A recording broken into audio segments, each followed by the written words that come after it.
اللهم علمنا ما ينفعنا وانفعنا بما علمتنا وزدنا علما وتقى. Para jemaah sekalian yang dimuliakan Allah Subhanahu wa taala,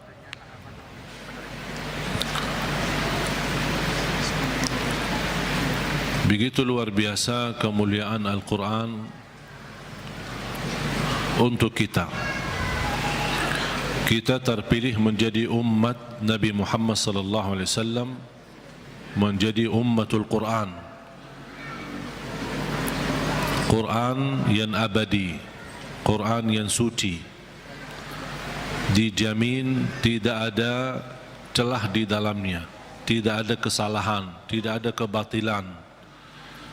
Bahkan dalam lindungan Allah Subhanahu wa taala, dari bentuk makna, arti, isinya, tulisannya, halam-halamannya, dan semua dilindungi oleh Allah Subhanahu wa taala. Sebagaimana janji Allah, inna nahnu nazzalna dzikra wa inna lahu lahafizun. Kami telah menurunkan Al-Quran dan kamilah yang menjaganya. Termasuk terjaga ahlul Quran. Bukan hanya Al-Quran sendiri yang terjaga, tetapi ahlul Quran pun dijaga oleh Allah Subhanahu wa taala. Bahkan salah satu lindungan Allah Subhanahu wa taala kepada kita melalui Al-Quran, akan dilindungi oleh Allah ahlul Quran dari siksa neraka Jahannam.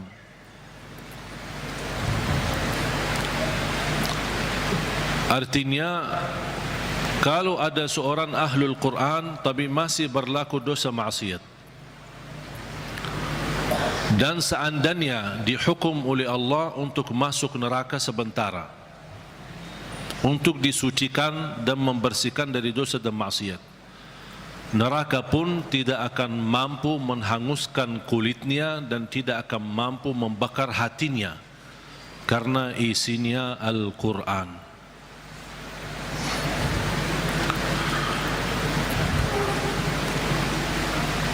Banyak kelebihan Al-Quran untuk kita. Surah yang paling agung di dalam Al-Quran suratul Fatihah.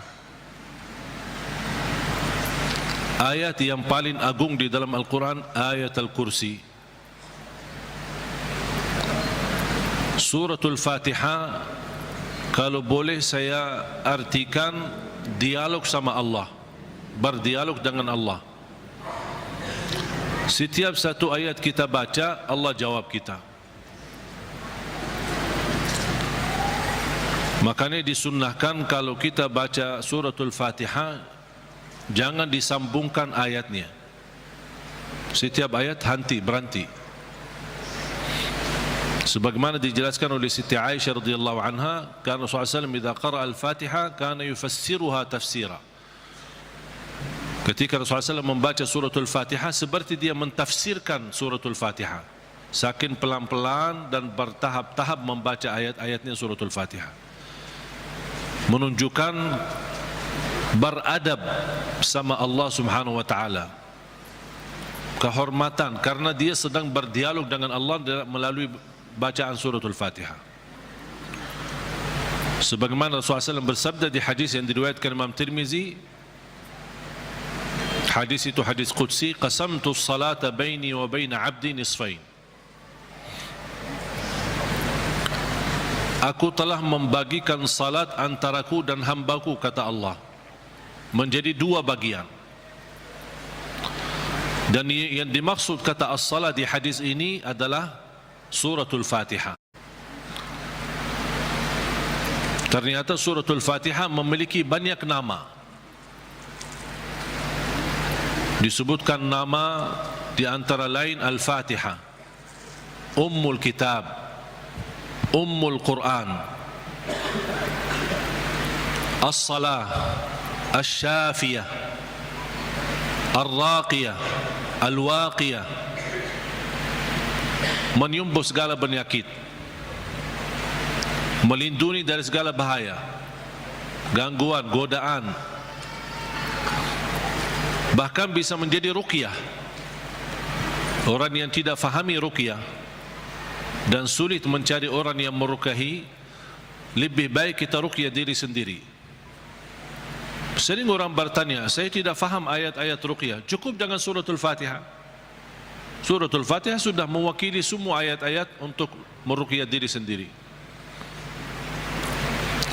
Menjadi rutin dibaca.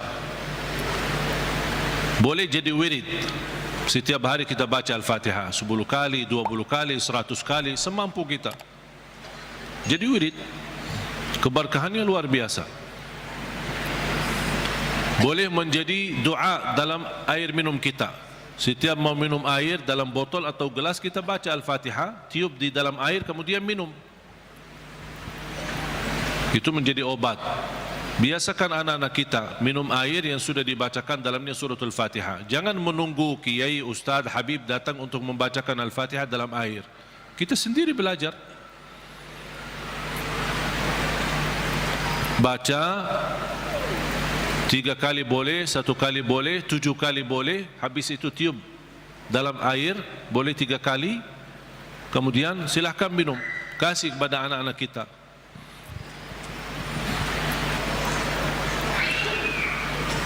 Al-Fatihah sebagai obat menyembuhkan penyakit kita. Ada yang merasa gesak di hati, merasa stres kepalanya, boleh taruh tangan yang kanan di atas kepala dan baca Al-Fatihah. Di atas dada kita baca Al-Fatihah. Itu sungguh subhanallah. Al-Quran sebenarnya seluruh Al-Quran, seluruh isi Al-Quran itu obat. Qul huwa lilladzina amanu hudan wa shifa. Sungguh Al-Quran itu petunjuk dan obat, menyembuhkan penyakit bagi orang-orang yang beriman.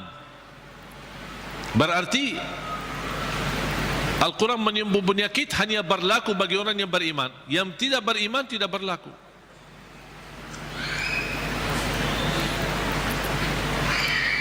Dan banyak hadis yang menunjukkan Al-Fatihah itu sebagai ruqyah. Sebagaimana hadis Abu Musa Al-Asy'ari radhiyallahu an ketika mengobati seorang kepala kampung yang sambat sakit, kemudian dibacakan Al-Fatihah.